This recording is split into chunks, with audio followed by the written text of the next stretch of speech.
10 negara kaya sekarang miskin.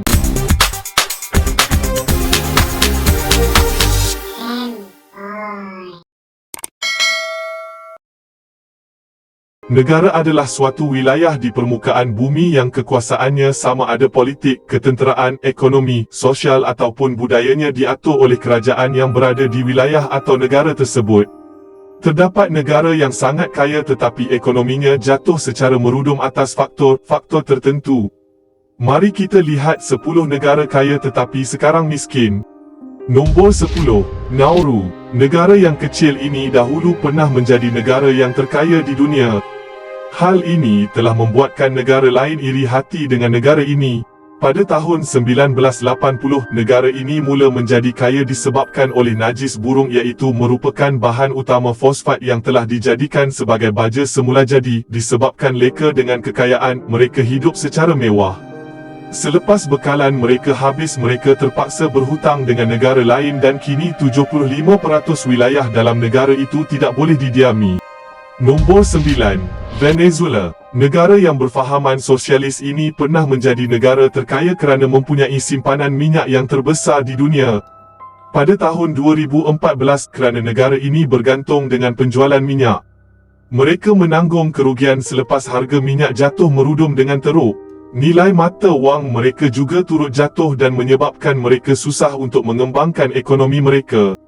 Nombor 8, Zimbabwe. Sejak tahun 1980, Zimbabwe telah menjadi pengedar utama makanan untuk Afrika dan penghasilan belian terbaik, tetapi pada tahun 1990 negara ini telah menjadi porak-poranda disebabkan pengurusan yang tidak teratur dan juga rasuah di mana-mana sahaja telah berlaku.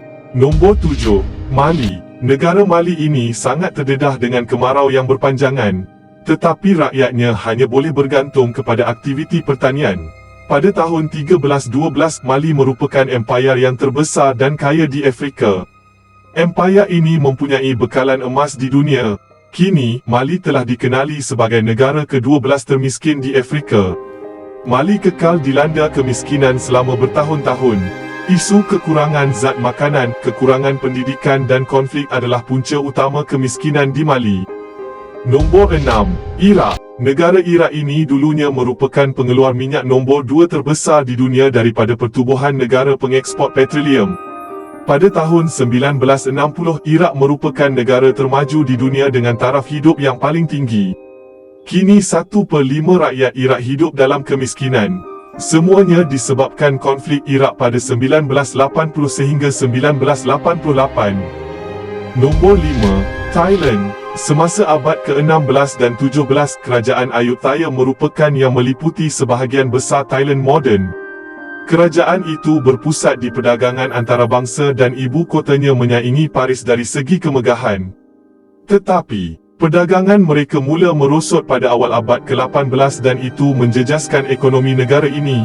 Nombor 4, Latvia. Sejak pada tahun 1920, negara ini merupakan negara terkaya lebih kaya dari Denmark, Finland atau Rusia.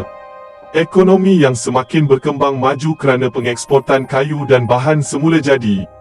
Pada tahun 1940, dua kuasa besar iaitu Soviet dan Nazi Jerman menduduki Latvia semasa Perang Dunia yang menyebabkan ekonomi negara ini jatuh. Nombor 3, Kuba. Sebelum Revolusi Kuba 1953, pemimpinnya iaitu Fidel Castro. Kuba terkenal dengan negara yang terkaya di Amerika Utara. Tetapi, pada tahun 1950, Kuba telah menderita di bawah rejim militer Fulgencio Batista mengakibatkan narkoba dan kejahatan sosial lain. Nombor 2, Turki. Empayar ini mencapai status kuasa besar di dalam pemerintahan Sultan Sulaiman yang menerajui dari 1520 hingga 1566, tetapi perluasan wilayahnya berkurang pada akhir abad ke-16 dan Empayar Uthmaniyah telah diatasi oleh kuasa kolonial Eropah.